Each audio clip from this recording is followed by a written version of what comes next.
Welcome to the Next Big Future YouTube channel.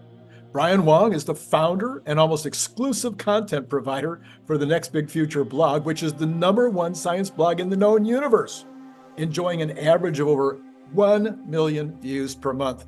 My name is Randy Kirk. Brian's been a frequent guest on my channel discussing issues generally having to do with Elon Musk's various companies.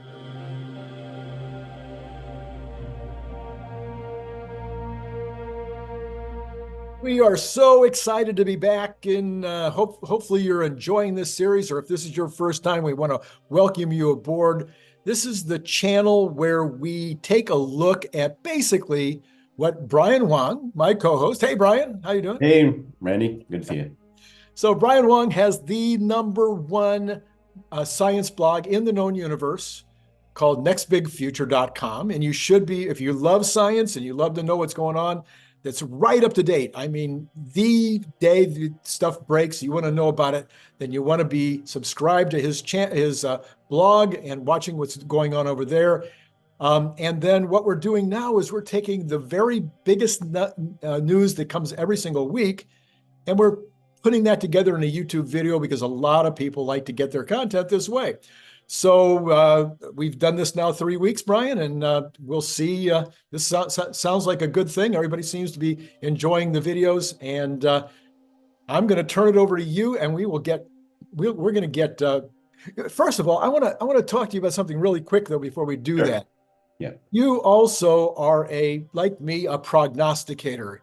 You love to look into the future. You love to think about what's going to happen next, and in fact, you even go to the risky side of doing that by putting yourself out in terms of your predictions on, what's the name of that channel where you Metaculus. Metaculus.com. Metaculus.com.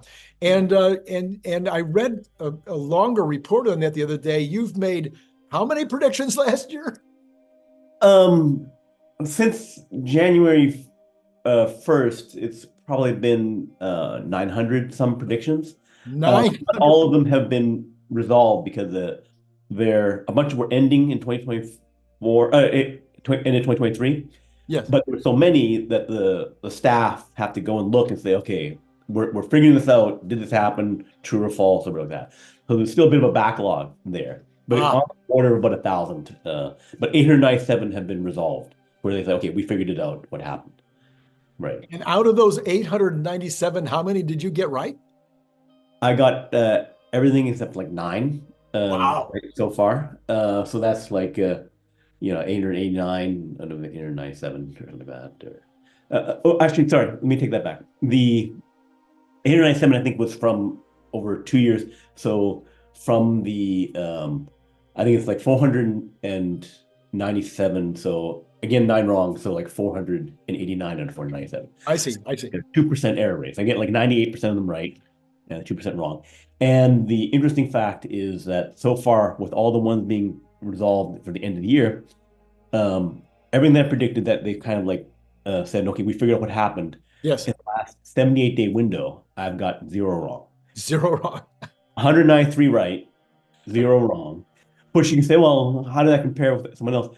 So you have the kind of like the crowd, the house kind of thing, which is the Metaculus staff. Okay. And they can look at all 5,000 people's what other people predicted, the competitors predicted, and they say, here's our house bet with full transparency in the information. Right. And over that 78-day window where I got 0 wrong, they got like 13 wrong. I see. Right? So if you can still make mistakes on that, even like with the advantage of looking at everyone else's homework. Right.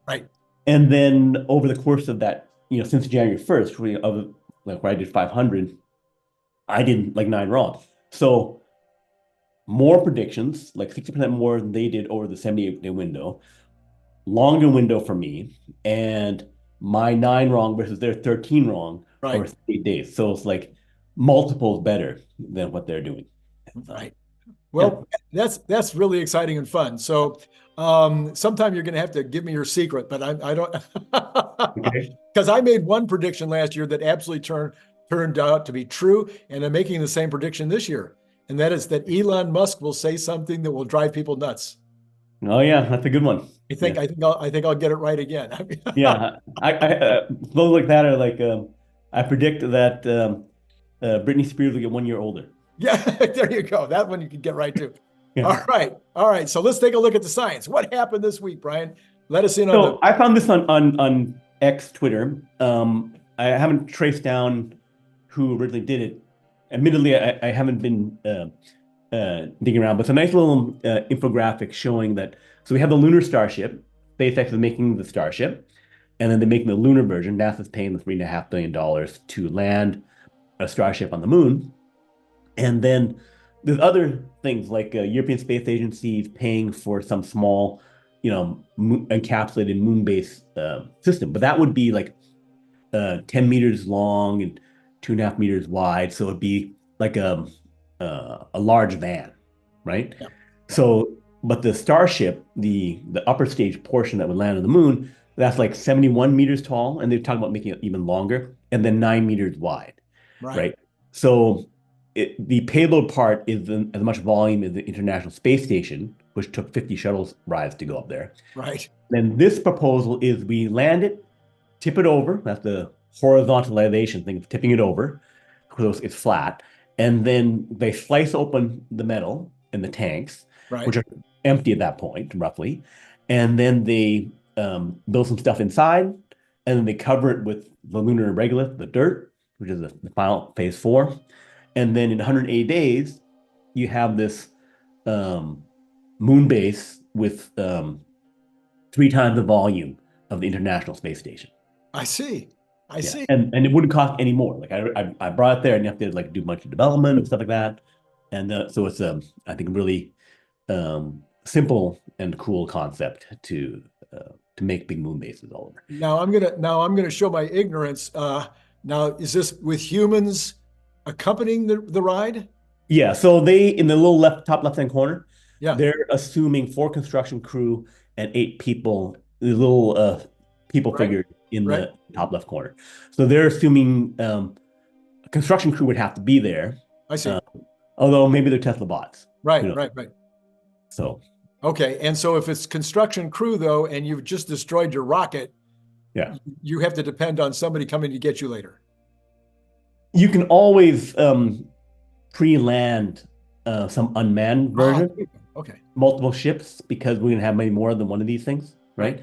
And also the other cool thing about it is that Elon's talking about because it's all made of steel and all that kind of stuff, and engines that are only $250,000 a piece. So 6 or 9 engines in the upper stage. So the uh, lunar starship, on a per cost, marginal cost basis, might be like 2 million, 5 million bucks. And those Uh-huh. are the, kind of targets that Elon's talking about, which is like way Free. cheaper. Free. It's free. It's free, like $100 billion for the International Space Station, $200 Right. billion for the International Space Station. So, Right. so we're taking the cost and like getting far more capability and making it far cheaper. Yeah. So And everything's bigger, cheaper. It's all good. yeah. Yeah. Well, that's a great idea. I don't know who came up with that, but Yeah. it sure makes a ton of sense. Yep. Yep. So then we can go to the go to the oops. So some other cool text. So this is out of Delft, which is the Netherlands. A lot of smart people over there. Delft University, DELFT. Oh, I see. Okay. So they've come up with something called amorphous silicon carbide. So it's a new material, um, but it's far stronger. It's like, you're getting into the diamond class of strength. I see. So just for how strong it is, if you made it into duct tape, so like 2 inches wide, a long duct tape, which kind of like sort of like the line above that Right. car, Hmm. it could support 10 cars, 10 medium-sized cars before it would snap, right? So just insanely powerful. Then in this little thing on the left here shows the molecular stuff going on with that. But this shows the work here. So the amorphous silicon is the thing under this work on this chart. So like fourth from the right, red bar, fourth from the right, 10 to 12 gigapascals of strength. And there are 3 things to the right of that, crystalline things, graphene, again, super materials. always with a lot of these things is how much can you make, right? Uh-huh. And then you see steel, regular steel, down second from the bottom I at see. 0.5. So it's Okay. like this is like 30 times stronger than steel by weight, you know, and then Kevlar is down there at 4 times stronger than steel, right? So this is like 10 times stronger than Kevlar. So, but the thing is, they can't make that much of it yet. Maybe they'll figure out how to make a lot of it later on. But it's like great for computer chips, right? Oh, They're going to be able to do stuff with this with computer chips that will be fantastic. Um, what is why does strength matter for a computer chip? if they had other properties beyond the strength, I it's see. like it's a made material that's strong and others, Ah, okay. right? So, and then there are situations where you need to have the strength where it's like, better to have it not fragile, all that kind of stuff. But it's like there's a laundry list, the research paper saying, okay, here's the stuff you can do, and open all this category of things as possible. It's just in terms of like uh, describing some aspect of how amazing it is the strength aspect of it. Um, and then the fact that you make thin films that are really strong. I If see. you make a lot of it, but again, thin film, then it could make an amazing solar sail. Because solar sails, where you have a very lightweight material, but a lot of it that's very wide, like paper thin, Uh-huh. right? And they have put solar sails up in space. Then you could catch the sun's rays and get up to really high speed, or you could hit it with a laser and send it to really, really high speeds, like Huh. science fiction levels of speed. I see. Later on in our presentation, my presentation here, I will discuss the laser push sales and what's going on with that and Oh, some recent update news in that regard. huh. But So right now the limiting factor on this one is they can't make it very fast, or they can't make it at a low enough cost, or they can't make it's enough of it. They how can't make enough enough of it. enough what? I mean, Like grams, we have 100 million tons of steel per year. right. Uh, we have, I don't know, 1,000 tons of Kevlar per year. This thing is still probably in the grams, level, right? So it's a lab curiosity type I see. thing. I see. It needs to come out of the lab. I see. So the question is whether or not or how you would ramp it in order to make enough of it to start making uh Wafer, yeah. Okay. right? All right, good. Cool. Very cool. But here's something about where science is accelerating. Um, so Microsoft and one of the national labs, Pacific National Lab, the one works a lot of energy stuff. They used AI and think a bit of quantum computers, but a lot of AI to search through a lot of potential materials. And so normally it can take um, multiple years to figure out. I've got research team. I figure out candidate material, and then I got to try it out and work done the work. This whole cycle can take years. Sure. They did the screening part for through millions of candidates to find like 200 or 180, 150 really, really good candidates. And then they took that from the AI quantum part, and then they further screened it to say, would these be cheap enough, practical, other filters on down. So then they got to, I think, 18 really good candidates, of which I think all but three were completely new. And so Microsoft is working with them on this thing. Elon tweeted out that he thought, this was really cool work because one of the hot candidates that they have would end up using, it'd be good for EV batteries and use like 70% less lithium. Huh. So again, that could potentially be something that could be an interesting scale up. So there's two aspects to this thing. One is the work that they found potentially really good future batteries, Right. but they take some years to develop still, right? And Sure. there's all that stuff. And then two is the fact that they are speeding up an important step in science and steps like it by many years. DeepMind did some work, screening through um, a bunch of other chemicals for other purposes. So this is not a one-off thing. It's like they're doing it all over, where suddenly our search space of materials, we're sifting through it super fast now.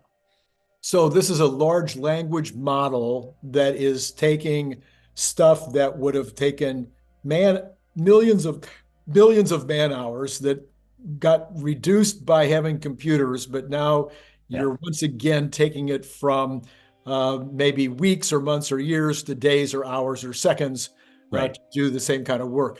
So I'm wondering whether this could be used in hiring. You could get really a lot of data Yeah, right. know what is going to make the perfect hire. And Yeah. then you get your candidates would have to give you a massive amount of information about themselves. You plug it in. I mean, you might could finally, because I've hired and fired thousands of people in my career, Yeah. and that's always the hardest job in business Mhm. is knowing who to choose. So maybe this would help. I think the issue is the quality of your data, Yeah. that that you can't necessarily get, something to really get the true match, because they tried to apply, AI screening to dating. I think like eHarmony does that, Right. and there's been other things on the job search front where they've tried uh, to get that kind of like large data screening thing, Yeah. and it helps in some cases, but you're dealing with the people, and doesn't quite work that. A chemical, kind of doesn't can't fake it, but I actually did find my current bride on eHarmony. So there you go. okay, things work. So it could work for you for a job hire too. Uh, All Okay. right. Very cool. Okay, so back to the Korean LK99, which is now PCPOSOS. So basically, LK99 was sulfur, which is the Korean team. Let's And let's start by okay. So this is the superconducting at room temperature project that actually you and I have been reporting on for I don't know 6 months or something now. right. You've been reporting it on nextbigfuture.com. Mhm. A lot of articles there on this Right. LK99, and but the original material you're saying now is we're moving on from this original material and Right. explain that now. Yeah, so it has sulfur. So the explanation, so both the original Korean team was still working on it, and one of the lead guys, the L in LK99, which is Suk Bae Lee, SUK or SEOK, um, BAE Lee, LEE, right? He had a talk like 3 days ago, where he said, and it's his first public talk since this all began, right? And said, here's an update on what I'm doing, and here's everything that's happening. And then he's going to be presenting, or the team going to be presenting March 4th at a big physics conference in the United States. And they've already said the paragraph is that we're going to be showing this video of the new work, which will show for superconductor, the big thing is Meissner effect, which is the floating magnet over your material over another magnet.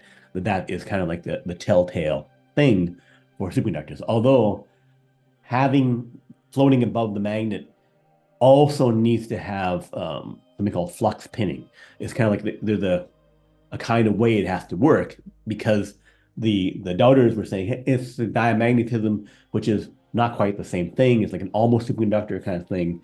So some details around that. But Meissner effect and some other things are critical, when you categorize superconductor, not superconductor, right? So the Korean team and now the Chinese are stacking up more and more ticks on the um, only superconductor type thing based on our detection, right? Still be validated by other people, but now you can't be saying, oh, there's no validation. It's like, well, it's Korean team and Chinese team, Right. right? Chinese teams, plural. Yeah. Anyway, so this is coming from the Sukbei Lee talk, which was private, but now I've gotten, we can just put up the 45, 50 minute video of his talk, all in Korean. But I took Korean language, so I took um, the Korean language transcript and I ran that through the Google Translator Uh-huh. to to get more with it. Plus, I've also gone to various sites, the Korean news, social media, where other people who were there, either reporters or just general people, have given their summaries of what happens. Again, ran through translators as needed to say what happened at this event. So here we see that um, again, there's a in the middle of the thing, resistance ohms per centimeter, and at that minus 10, right? 10 to the minus 10. So like 1/10 billionth of whatever ohms per centimeter. So that is in the superconducting level of range. It's about like 10,000 times less resistance than copper. Okay. Copper has low resistance, and saying that that has a low number, which is good evidence. But it's like, um, again, it's coming from the team. It's a metric on a computer, you know.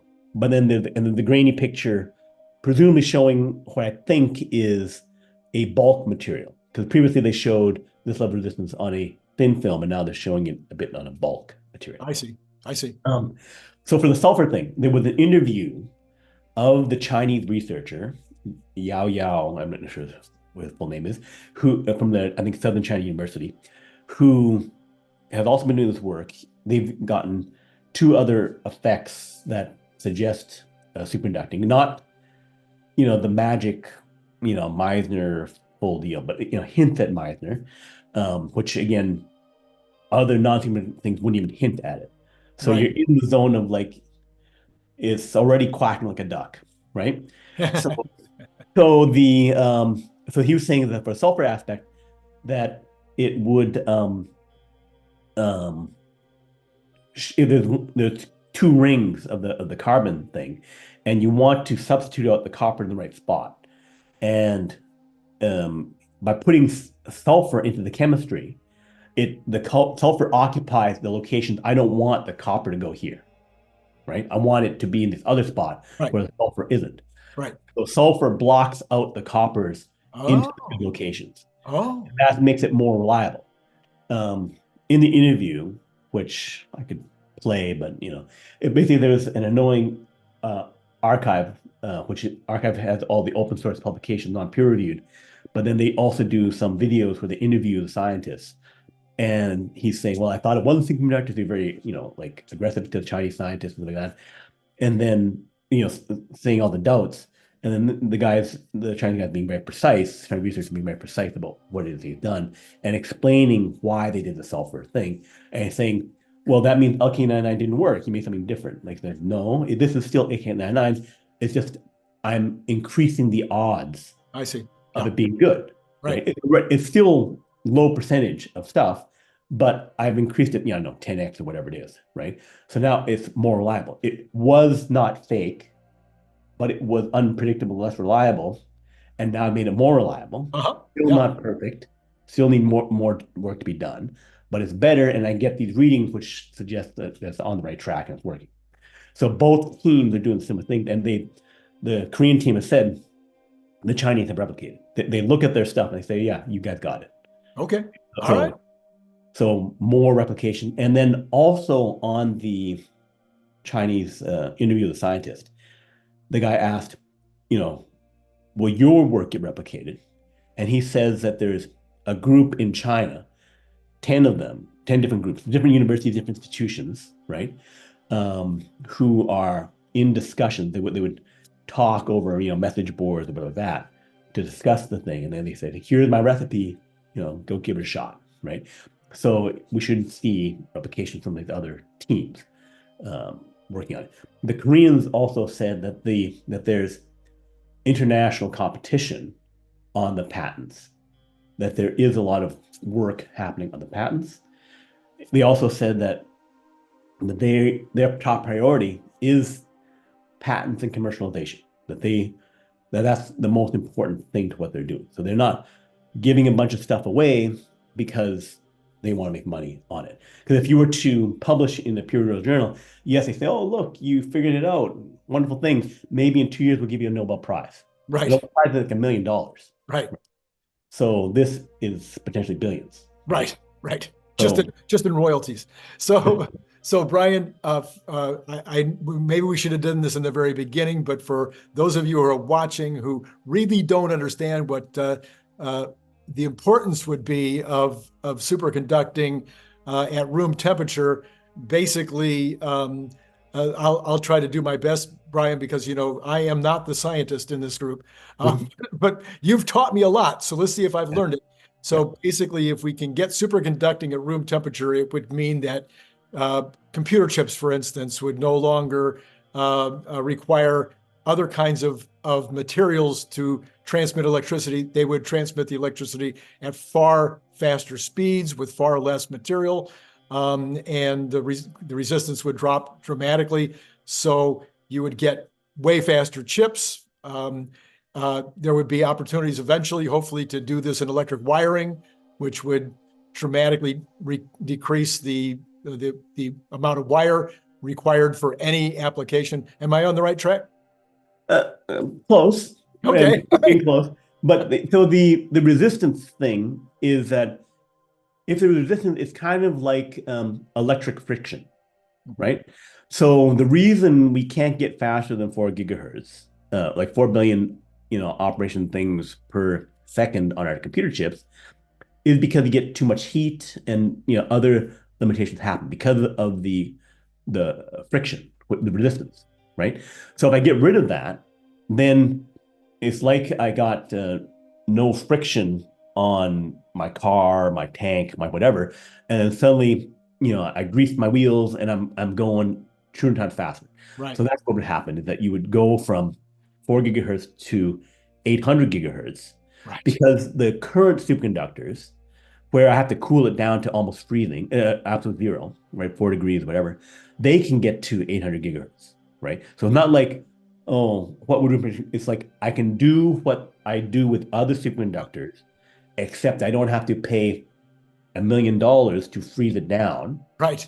and also have a huge setup to freeze it. So it's just I'm doing the magic I'm doing down here without the cost and hassle. Right. And so 200 times faster on that. If you can up the energy that goes through, because these things right now are limitations. Like, yes, I'm taking away the temperature limitation, taking the pressure limitation, but there's magnetic field limitations, like how much, if I stick a fridge magnet, next door, it's too much magnetic field, and it kind of like the the delicate things go away, I right? see. Yes. So if I Yes. make it non-delicate and have the energy go through it, which is basically two or three other breakthroughs, then other applications which also exist for the cold ones, the cold superconductors, Right. become possible at room temperature. Okay. It's like insanely powerful magnets, insanely powerful energy. The If you had perfect room temperature superconductors, where you could run as much energy through it as you would want and create magnetic fields as powerful as you want, there's things in the Avatar movies. They have something called unobtainium, Yeah. right? Yeah. That is room temperature superconductors. I It's, see. Okay. hey, it's room temperature superconductors. It's unobtainium, and it can put as much current as we want, so that the rock is floating, in on the planet because it's we're going against the magnetic field of the planet, and Yes. like it's got anti-gravity Got except it. this magnetic thing. Got it. So the the level it's like if I the more limitations I get away, the more magic I can do. Got it. Right. Cool. Yeah. Very cool. All right. Okay. Okay, so let's go to the next How do one. you beat that one, Brian? Yeah. So I'm going to go through a few other ones. So there's at CES they talked about next generation heat pumps. So they say they're ready to scale. So you get Bosch and Rheem and stuff like that, and it'll save you $500 a year. And it's a cold works in cold climates. You see this one on the right. It's in like winter with snow on the ground and all that kind of stuff, but it still works. Normally, heat pumps, pumping the hot air out or whatever, and sucking energy in, stuff like that. So it's temperature dependent, because it gets very inefficient when you get to cold temperatures. I gotcha. But here, they've got more efficiency with it. So the cold climate heat pumps use refrigerants with low boiling points, traditional heat pumps, and the refrigerants, the chemicals they have cycling through. If you see the little thing going outdoors, compressing hot air outdoors, shoving out cold air. So it's a greater efficiency near just below freezing at 5 degrees Fahrenheit. So, like minus 10 Celsius, something like that, minus 15 Celsius, it still works. So again, it could save money, and it's a good thing. Far more mundane than superconductors, but it potentially could save time. So my question on this one is, I don't know much about heat pumps except that my recollection was that you have to like drill into the ground. You got to get down into, some place where you can transfer this heat or this cold. Does this eliminate that? Is this No, no, no. That would be geothermal, that's where oh you're digging into the ground to transfer the heat and temperature. The heat pumps are just moving the heat and handling the differential and getting energy or doing stuff from that. So there's different uses for heat pumps for the sake of cooling or heating your room. Then it's just efficiently handling and moving the temperature differential. I see. Right. Okay. But Okay. there's many applications for heat pumps. And did they indicate you could save $500 a year? Did they indicate whether the cost of the equipment and installation would be greater or less than traditional air conditioning? So uh, there's like 8 or 10 companies or more that are going to be making this thing. So it'll be competitive.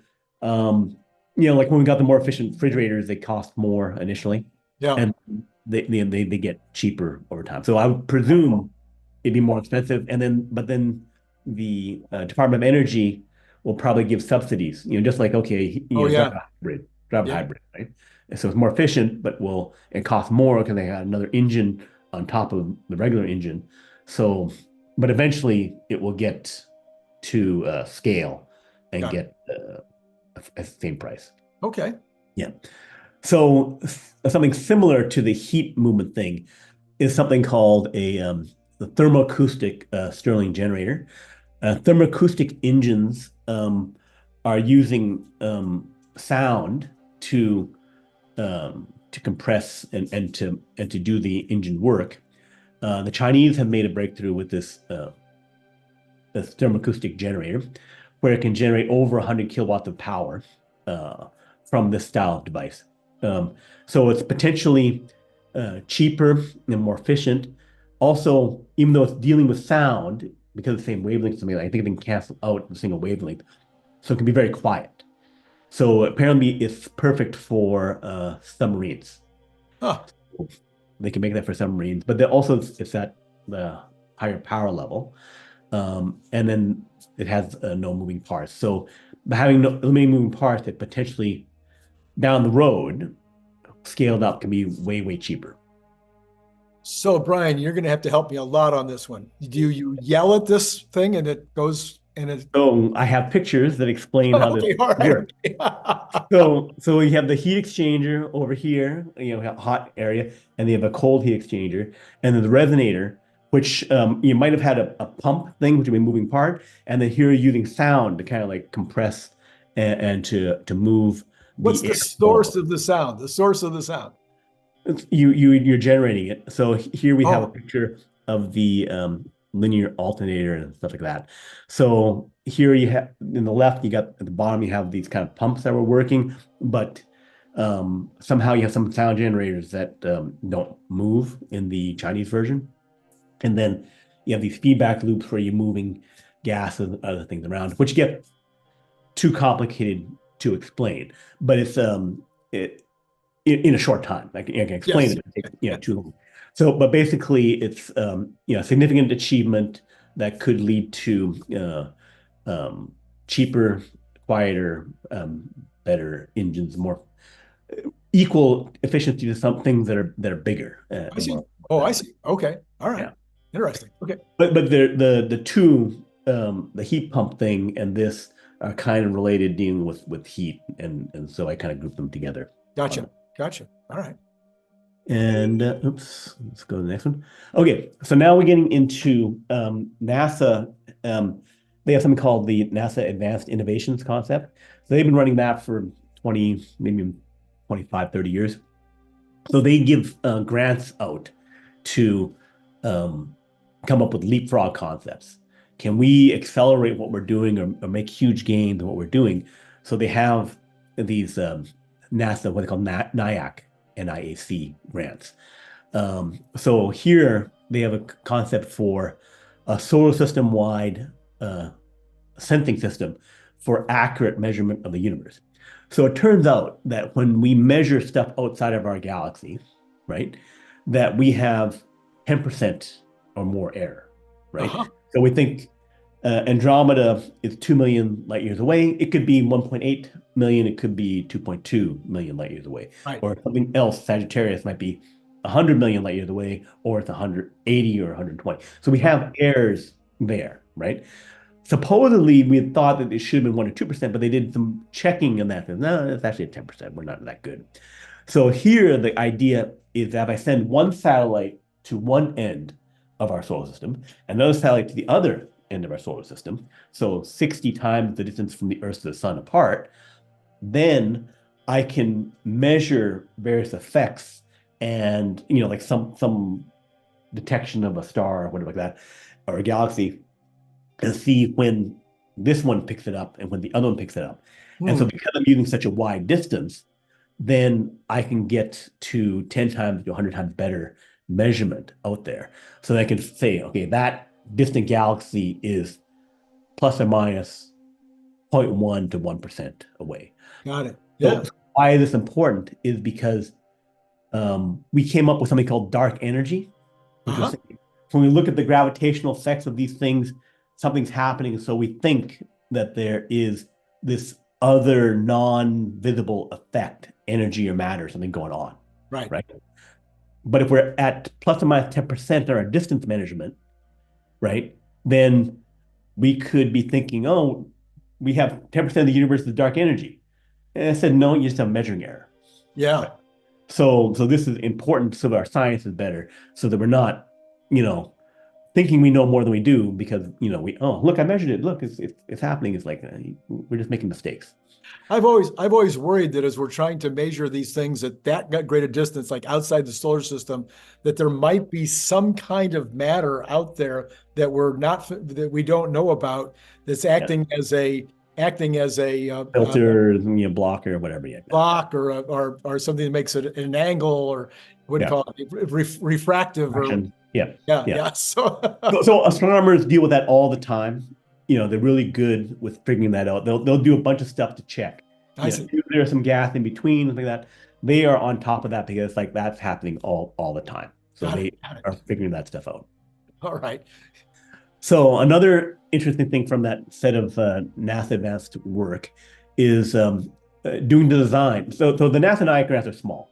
So they initially do phase one, phase two, phase three. The phase one is like $100,000. If it's like scientist or a small team, here's a bit of money. We were interested in your design. So it's like make a design and then to follow up to actually do it. Um, so they're looking at designing a sample return from Venus. So we have not gone to Venus to get stuff. Right. I don't think we have returned some stuff from asteroids. We might have done stuff to Mars. We definitely done stuff from the moon. But it's good to actually get a rock from someplace and then you can Yeah. do it. Yeah. Yeah. Yeah. So Venus, the reason they're showing this above the clouds here is that when you get high enough on Venus, then you can get to like Earth-like conditions. I think it's like 50 miles up, something like that. When you go down into the gases of Venus, then it's getting into like the hard rock surface of Venus is like 1/10 of the pressure of the bottom of the ocean. So the pressure on the surface of Venus is like 92 atmospheres, Mm. and the pressure on the bottom of the ocean is like 1,000 or 1,050 or something like that. Uh-huh. remember that Titan submarine thing that popped, right? Right, right, So right. it's really tough pressure. So it's a non-trivial challenge. I want to got to get over there, and which is we can do. We can we send satellites to orbit and to scan and measure, but then going onto Venus or going the atmosphere and stuff like that, there's a lot of challenges for that. So they're trying to figure that out. So that one, they're having the guys thinking about some kind of like a balloon thing that would float in the upper atmosphere, and Uh-huh. a solar flyer, and then they would do something to be determined. Because this was like only 2 sentences, 3 sentences about this work. The guys, the researcher Jeffrey Landis, has done like three other of these things. He's figured out a lot of cool stuff. But for this one, he got the grant and he didn't reveal. Oh, In 6 months or a year, when they give their update, he's gonna, have a full like 20-page PowerPoint deck explaining what he's doing.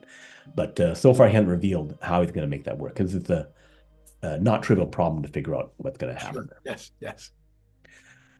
Another one from the NASA NIAC is zero boil off hydrogen storage tanks. So going to Mars, or also for Elon to refuel the Starship going to the moon 10 times of that. When you hold liquid hydrogen or other things in the tank in space, it will boil off because these liquid fuel rocket stuff, they tend to boil off at low temperature, so you're losing a bunch of it. So you want to not do that so that you can have your gas station up there and then not say, oh, I want to fill up my gas station. No, it's empty. Whoops. Whoops. Yeah. So this is a way to do that. So they're talking about using sunlight and then some refrigeration protection, thin film, and other stuff like that, and some new cooling technique to prevent it from boiling off. Um, I admit I do not fully understand everything about it, except that it's um, you know seemed like an interesting way to it's looking to avoid certain limitations because it's going to be a non-thermal method that they're going to use. It's Got it. permitting cool off, but it's somehow non-thermal. Yeah. Okay. Yeah. Yeah. You it would seem like this would be a really important one if we're going to be putting these fuel tanks in space. Right, right. The more we do around the solar system and other places, the more we want gas stations, fuel stations, one to generate them and then to have them lying around. Because Right. like if I'm doing a cross-country trip, I'm going to be gassing up like 5 times, Right. right? If I don't do that, I would have to like Mad Max drag my oil around with Right. me in a truck, right? It makes the logistics just far far worse. Yeah. So this is even more the more long distance you're going around the solar system. Got it. Okay, let's go to the next one. Another solar flyer. This one from Mars. So Mars's atmosphere is thinner than Earth's atmosphere, and it's mostly CO2, and it's further away from the sun. So we only get like 40% of the light. So thus, it's far more challenging to do a solar flyer than on Earth. It was not easy to do on Earth either, per se, but we could do it. Now they're saying, okay, we can make it light enough, efficient enough to work on Mars. And you can see that there's like 14 or so little propeller engines and more blades and something like that. Again, because of thin atmosphere, I Hmm. need to have, it's all electrically powered. I need to have more tiny propellers in order to get all the weight, power density, stuff like that to work. And because it can fly like I think 100 miles a week or something like that, Hmm. and like 10, 15,000 miles. It can like cover the one round trip around Mars, maybe two round trips around Mars every year. Hmm. Um, while the ground rovers have gone like a total of 15 miles. Right. Right. Right. These things will be going at 1,000 feet. So it's not like I'm getting far better pictures than I would if I just put an orbiter, and they have put orbiters around Mars that Hmm. take pictures from orbit. Here I'm getting pretty close, but then not so slow as my tiny little carts on the ground. Got it. Got it. Okay. So something else that they're going to be testing is controlled hibernation of animals on the space station.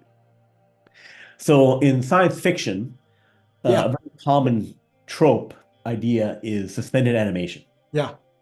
Where it's like I totally freeze the person, I do some other scientific magic, unexplained, that can stop all biological processes, and then the person comes back after 1,000 years or whatever like that, and whatever. So we can't really do that yet. But we have had surgery where we, take the heart rate down, Yep.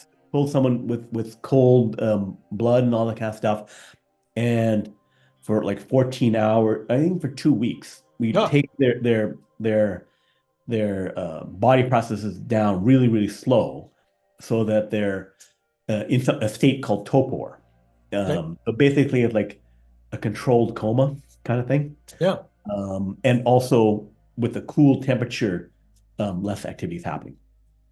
So this is a big deal because if I go to Mars with humans Hmm. and everyone's awake most of the time and just going for the regular 8 hours of sleep, then they need per person 4 kilograms of air, food, water, stuff. Oh, Right? No, 4 tons, four 4 times. tons, 4 tons. So with the whole mission, 5 people or whatever like that, I need 40 tons of stuff just to keep my crew going. I 40 see. tons of stuff to go to Mars, right? One way, Right. right? So with this, if you get this to work and you have the people doing 14-day chunks, right? 14 days uh, in deep sleep, 14 days wandering around Uh-huh. and swapping out, then you can drop your usage down to like 16 tons, Uh-huh. right? And taking out weight is a huge thing because it's not just the weight of the mission, is that I'm only using like 1%, 2% of the weight because I got to like size my stages of rocket to go out there, right? Sure. If I drop the weight down by more than half, then my whole mission size, you know, Yeah. is transformed. Yep. Yep. So, Yep. so they're going to test stuff with humans on the ground. So this is a fairly advanced set of work. They've been European Space Agency, NASA, they've been all over this for a decade, and there's some, I think Sleepworks LLC, the company that's working on it. So they're, you know, testing stuff on animals on the ground here. They've been testing on rats, some non-hibernating animals they've been testing on, as well Right. as hibernating animals, and then on the ground. And then they're transitioning to testing on humans on the ground. And they do this, analyze this study to on the space station analyze animals because yes, we've done animals on the ground, but we want to check what happens in space, and we need to have Sure. the conditions we want to do this in. Right. Microgravity, all the other things that are happening up there. They want to make sure, yeah, we did it here, but that's, you know, I did it here, but I didn't do it in New York, right? I need to do it there to really know that I can do it. Exactly. Got it. Got it. Very, very interesting. Yeah. So this is going back to the solar sail concept, making things super light. So they're looking to coordinate a swarm of solar sails pushed out by lasers to Proxima Centauri, so the nearest star. They want to send a swarm of interstellar um, probes out there. So they want to send thousands out there. And then, but the problem is that if I have like my big laser launcher thing, sending these things out there, when I send the first one out and it gets to 20% speed of light, right? Because this thing has to go fast when I get there in reasonable amount of time because it's 4 light years away. So if I go 20% speed of light, it's going to take me 20 years to get there, right? Yeah. But I got to accelerate to high speed, right? So if I'm sending thousands out there, the first one I sent out today, the last one I send out, even if I'm like pounding them out there, a day, 2 days, 5 days later, they could be um, 5, 10 light days apart, end to end on this string, right? So it'd be 10 light days. I think we're looking at um, or five. Anyway, if a light day would be like from one end of the solar system to the other, right? It'd be like Okay. really Okay. spread out. It's like it's ain't difficult to use because it's only like I think 7 minutes to Mars, 7 light minutes to Mars, I right? see. So it's a problem to send a swarm, even if I have the setup where I'm using lasers to push light, very light things. So they're gonna figure out how to do some timing stuff to kind of get synchronize their watches and get things bunched up to say, okay, I have some maneuvering capability, some kind of propulsion, and now we're gonna kind of like get together so that now we're in a ball, maybe only planet size, right? Or something like that. So we can work together to send a powerful communication beam back to Earth, right? I can send more data back to Earth because we're working together, I see. the kind of cluster of probes. So this is interesting because this is actually one of the most well-funded and advanced ways to do interstellar. There's something called the Breakthrough Starshot program, which is funded by a Russian billionaire, Milner, Yuri Milner, who I think he's also been collaborating with Mark Zuckerberg and some other billionaires. So they think that this is the way to, like Jeff Bezos spends money on Blue Origin. These guys are working on this thing because they want to go to another star. I got it. They want the full Star Trek. Got So it. So breakthrough initiative here, you see, Caltech funded. So they've gotten, I think, well over $100 million on Mm, NASA funding on this thing is kind of like peanuts relative to what the billionaires are doing in this yeah. thing. So this is a light spacecraft. So you can see that they've, silicon nitride sail, and then um, thin power cells, LEDs. So this thing, if you look on the right, far right, 4M, right? So it's 4 meters across, right? Ah, Twice the height of a regular person, right? A tall regular person right. is 4 meters, right? Because 2 meters is 6'7". Right. And then the electronics and stuff, printed on there, 1 meter across and stuff like that. So this is this big disc that is 4 meters across. This thing weighs if it's far right, 1.6 grams. Wow. 1.6 grams. So they figured, the silicon nitride cell, they think it's new material. That's why that other thin film material, the amorphous silicon, maybe it can make it even lighter, bigger, Wow. do other stuff like that, right? So that was from the first slide that we talked about, the amorphous silicon. So Caltech is working on this. So there's groups working on the probe. This would be the probe and how that works. And now there's groups working on, like, if we can get 1,000 or 10,000 of these things, have them work together, we could get far more information out of what we send over there. And it's something where it's not that far away for us to be able to send a mission. And I have details upon that going up the next slide. So one, the military is working on high power lasers, right? $100 million, billions of dollars being spent on this thing because they want to shoot down cruise missiles and blah, blah, blah, right? So they have made 300 kilowatt lasers already. So the US military has done that. I think they've done it on the ground. I think it's in a truck format. They're also working on big lasers for destroyers and other big ships and Yes. Yes. that. So you can see that if you get with 100 to 300, I can defeat pretty much any drone out there. And if I get double that power, 600 kilowatts, then I'm doing cruise missiles, megawatts, then I can take out ICBMs, right? Um, and then they're working on keeping the costs manageable. One of the reasons they were one they've been delayed in certain programs is things kind of work, but there's reliability cost stuff that they want to work out. But you can see down below, there was some kind of like more than a Humvee, more like an MRAP kind of device that's loose at 10 kilowatts. And then you have 100 kilowatts at the very bottom, this uh, LAWS, LAWS, which is something that they did for a Navy ship that they already put that out onto. And then they have airborne versions of this thing. So the space guys will take advantage of this. And also there's 10 kilowatt power systems for industrial applications for cutting metal and doing stuff like that. Uh-huh. So this going to megawatts. So this is again a U.S. congressional military whatever study talking about. So we already have made and not deployed, but we've field tested some 100 kilowatts, 130 kilowatts. And they say they can get to half a megawatt, 500 kilowatts, 2025. right? So that's on the timeline. And then they have battle group defense, where it's like I can protect my aircraft carriers if I got like 3 megawatt lasers. So billions of dollars go into this, and then I can repurpose the various technologies for the space applications. Hmm. Hmm. There's a guy, yeah, Kevin Parkin, who's working on these designs. He has software for saying, costing it out. I want to do 20% speed of light. I want to use this wavelengths. Um, Other factors on here, my light sail is 1 gram, photon engine cost and stuff like that.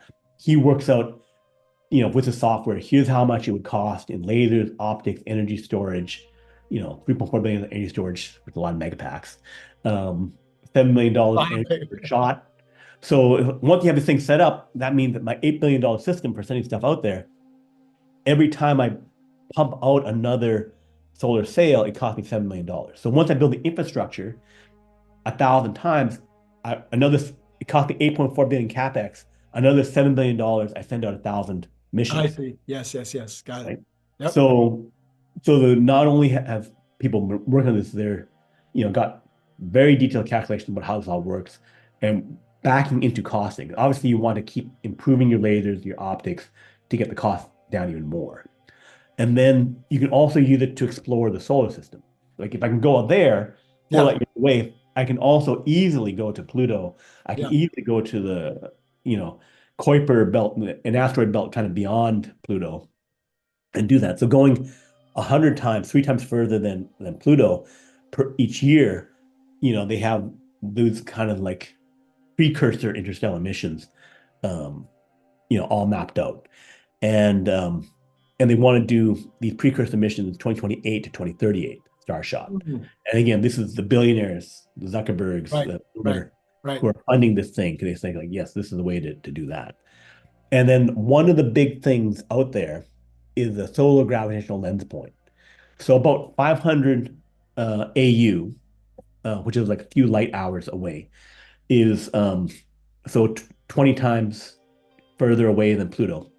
Okay. We start using the sun as a lens. The gravity of the sun takes the light from the other side. So I want to look at a star on the other side of the sun. I Hmm. stick a telescope over here, but 500 light years away along a line, so I can travel along that path. And I can then use the sun as a giant 1 million mile across lens to look at the other side. So that lets me look like a billion times, 10 billion times better. So then a tiny 1 meter telescope out there can then, I can see islands and lakes on an Earth-sized planet on the other side of the sun. It's basically like I'm taking as if I did have a probe in that other solar system, Yeah. and I could then get back information at a particular resolution and scale. So mass producing telescope, being able to send them out to those areas would mean that we could start scanning around to the nearest, you know, the 1,000 or even million nearest solar systems by being able to go out there to look from those points. Okay. And so Philip Lubin, Santa Barbara, is a professor who has been funded, I think, the most from the Milner um, Zuckerberg group, and they're working on the hardware to do this thing, which is somewhat overlaps some of the stuff with the military, but basically they want to not necessarily make it the most powerful single laser like a Death Star like that. They want to have many, many beams. And so they would say if I want to go to 100 gigawatts in order to do this big full interstellar mission, it'd be 10 kilometers by 10 kilometers. It would be a massive field of um, smaller components. Again, mass production, just like Starlink, a million Starlinks, right? Sure. I'm looking at a million lasers or more. And then, so that would be what it would look like. It'd be like a very large array, and then you're setting up the lasers, pushing your sail, and having it go vast distances. And then the plans to 1 to 5 years do a little demonstrator, and then after that, 5 to 10 years, do send a 5 gram mission out past the moon, near Earth Mhm. orbit to the moon, and then 20 to 50 years, um, then they think they'd be ready to go to Alpha Centauri. And then be like in between, there'd be stuff going to Pluto, gravitational endpoint, all that kind of stuff. And they have, again, these guys have gotten like tens of millions of dollars.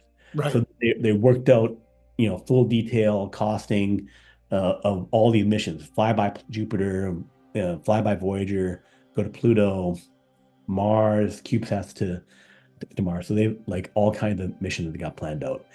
And then here's a larger element of a 1 meter system, which they might be mass producing and scaling it compared to a person. And the other thing, if we wanted to convert something like this to move people, then if you have your laser and you have accelerating pellets, then you run it into the back of your spacecraft. If you Ah, can target and have the pellets hit it, then it'd be like I'm not carrying my fuel. The energy and stuff is coming to me, being transmitted by the system, and then you can then scale up the spacecraft to larger size. You wouldn't go as fast, but it would still be a way to get to really high speeds. I see. Huh. And that's the end. That is the end. Well, Brian, as always, I think I retained about, well, okay, because it's you, because you're the Yeah. one giving the description, I retained so much more than I would have otherwise. But actually, I think for a non-scientist, I think I understood a great deal of it. And for Mhm. those who are actual scientists that are tuning in, they probably got way more than I did. So of all that stuff that you just talked about, what's the one that has you the most fascinated? What stuff do I have the most fascinating? I would say, well, the moon base is one that would be the most near term. Yeah. Uh, but then the other one would be, I really want the gravitational lens telescope Oh, because wow. basically it'd be back when Apollo came out. One of the 1969, all that kind of stuff. Some of the biggest image was like Earthrise on the moon, right? Where the Earth is rising over the moon. To see Earthrise of another planet, Ah, that would be, just to see that, like the Star Trek thing of like, and see it in a million pixel resolution, right? Um, in all the other solar systems, that would be to me like fantastic, exciting, and it'd be something that would be nearer term than sending the probe out there, because the probe is still only one thing, can't always see stuff. But we send it to these closer points where we yeah. can, it's like these vantage points on top of a hill for us, right? That we can really see and explore the galaxy, in a way where it's like, what is in the nearest thousand solar systems. Let's look at all of the planets, not just the one, but all the Right. moons and everything, right? I want to see it all, right? And then that would also go to answering some of the issues around people who say, are there aliens and blah blah, Right. blah technology? It's like I want to go see and then make a conclusion. Like right now, are there aliens, are there this, are there that? I don't know. I don't have enough information. But if Right. I actually have scanned a million solar systems, Right. at all the planets, see, is there no visible technology there, right? Yeah. Or is there, I've checked all their atmospheres and I've seen, how much life and all that kind of stuff. I want to see it, so I want to see that.